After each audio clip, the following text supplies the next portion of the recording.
Right now, something is happening that most people can feel, but very few truly understand. The cost of living keeps rising. Food is more expensive.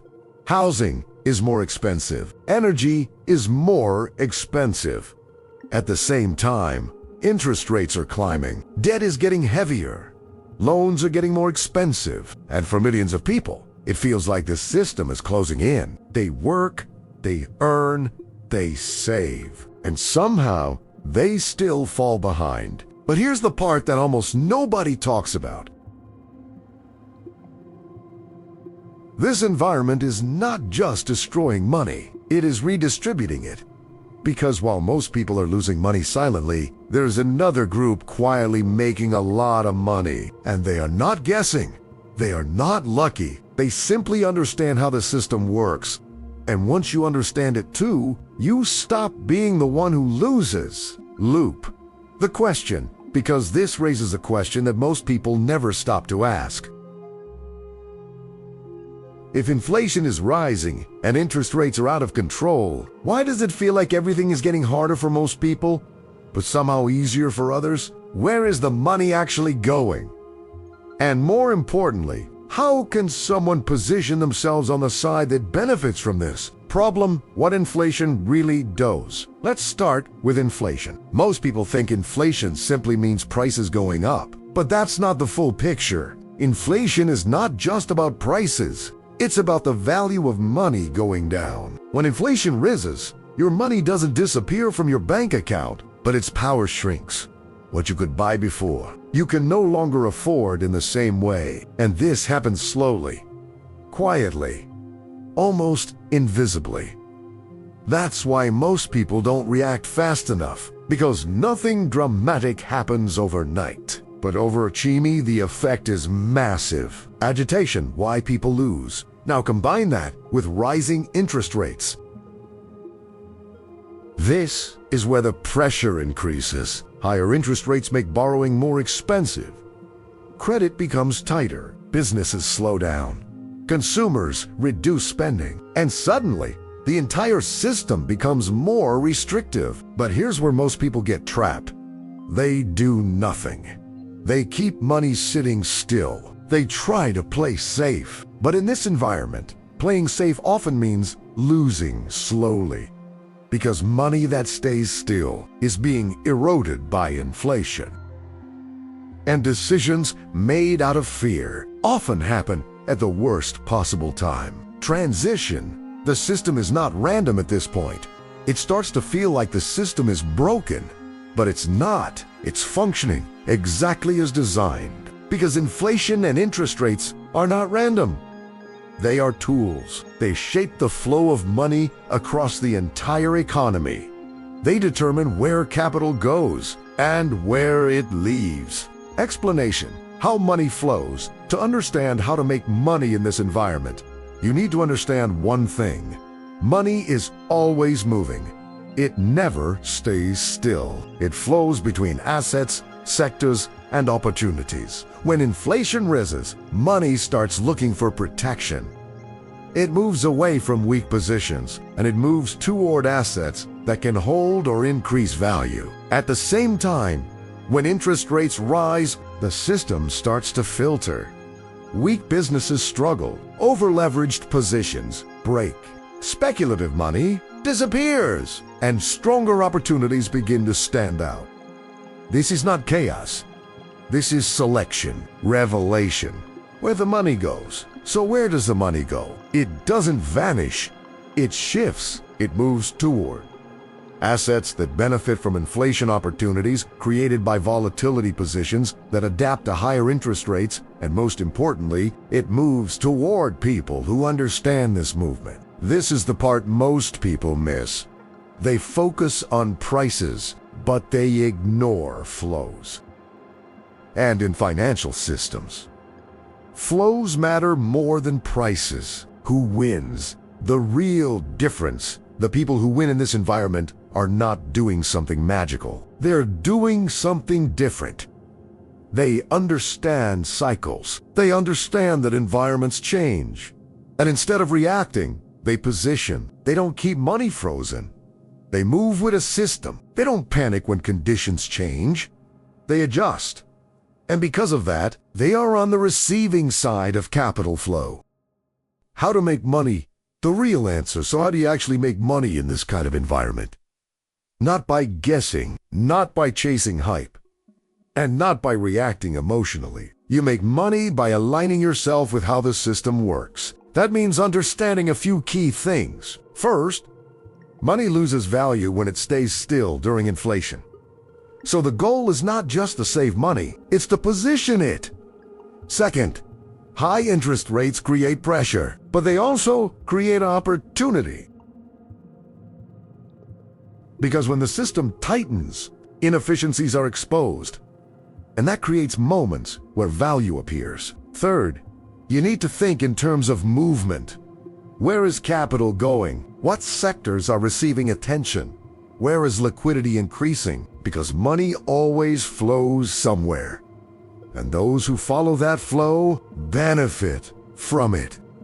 Why most people never escape this cycle? There is a reason why most people remain stuck in this cycle of losing money during inflation and high interest rate environments. It's not because they lack intelligence. It's because they are reacting to symptoms instead of understanding the system. When prices rise, they try to cut expenses. When interest rates rise, they avoid risk completely.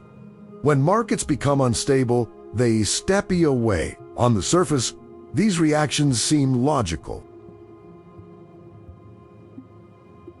But within the system, they often place people exactly where losses accumulate. Because while they are stepping back, the system continues moving forward. Money continues flowing. Opportunities continue forming. And those who understand the system continue positioning themselves. The illusion of safety. One of the biggest traps in this environment is the illusion of safety. Holding money feels safe. Avoiding risk feels responsible. Waiting for the right moment feels smart. But in an inflationary environment, safety is often an illusion. Because while nothing appears to be happening, value is being lost. Quietly, consistently, and over chimney that loss compounds. This is why many people feel like they are doing everything right and still falling behind. Because the system rewards movement, not stillness. How money finds opportunity. Money is not passive.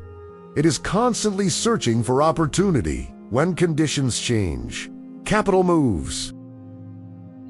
When interest rates rise, capital becomes more selective. When inflation rises, capital looks for protection. And when volatility increases, capital looks for advantage. This movement is not random. It follows patterns, and those patterns repeat over time, which means that those who learn to recognize them, you stop reacting and start anticipating the role of volatility. Most people see volatility as something negative, uncertainty, risk, instability. But within financial systems, volatility is where opportunity is created, because volatility represents imbalance, and imbalance creates movement. When prices move quickly, positions are forced. Weak players exit. Strong players enter, and value shifts rapidly from one side of the market to the other. This is why periods of instability often create the biggest opportunities, but only for those who understand what they are looking at. Why timing is different from guessing. Another mistake people make is confusing timing with guessing. They try to predict exact moments, exact prices, exact outcomes, but the system doesn't reward perfect predictions. It rewards positioning, understanding the environment, understanding the direction of capital flow, and aligning with it over time. This is a completely different mindset.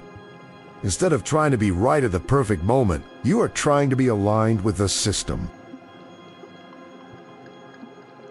The power of positioning. This is where everything comes together, because making money in this environment is not about reacting faster.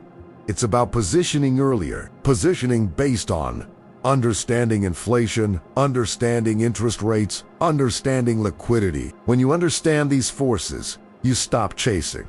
You stop reacting late. You start seeing where money's going before it fully gets there, and that changes everything. What most people do wrong: most people enter the system too late. They buy when prices are already high. They panic when prices fall. They hold when conditions are unfavorable, and they exit when opportunities begin to appear again. This cycle repeats over and over, and it is one of the main reasons why most people lose money. Not because the system is impossible, but because they are always out of sync with it. Thinking like the system, the real shift happens when you stop thinking like a participant and start thinking like the system itself. Instead of asking, "What should I do right now?" you start asking, "What is the system doing? Where is liquidity increasing? Where is capital flowing? Where is pressure building?" Because once you understand that, you are no longer reacting. You are reading the system. The real advantage, the biggest advantage, is not money. It's not access. It's not even information. It's understanding. Because once you understand how the system works, you stop being surprised. You stop being emotional. You stop making decisions based on fear or hype. And you start moving with the system instead of against it. Connection. The bigger system, this connects to everything we've been talking about. Interest rates control the cost of money. Inflation affects its value. Central banks influence liquidity. And markets respond to all of it. This is a system. And once you see it as a system, everything changes. Final build shift in mindset at this point. The difference becomes clear. Most people experience the system. A smaller group understands it. And an even smaller group positions themselves within it. The difference is not intelligence, it's awareness. Because once you understand how money flows, you stop asking, "Why am I losing money?" And you start asking, "Where is money going next?" Conclusion: impact inflation and rising interest rates will continue affecting millions of people. Most will keep doing the same things. They will save money that loses value. They will react emotionally to market changes, and they will stay stuck in the same cycle. But some will step back. They will observe the system. They will understand how money moves. And they will position themselves differently. And that is the difference. Not between rich and poor, but between those who understand the system and those who don't.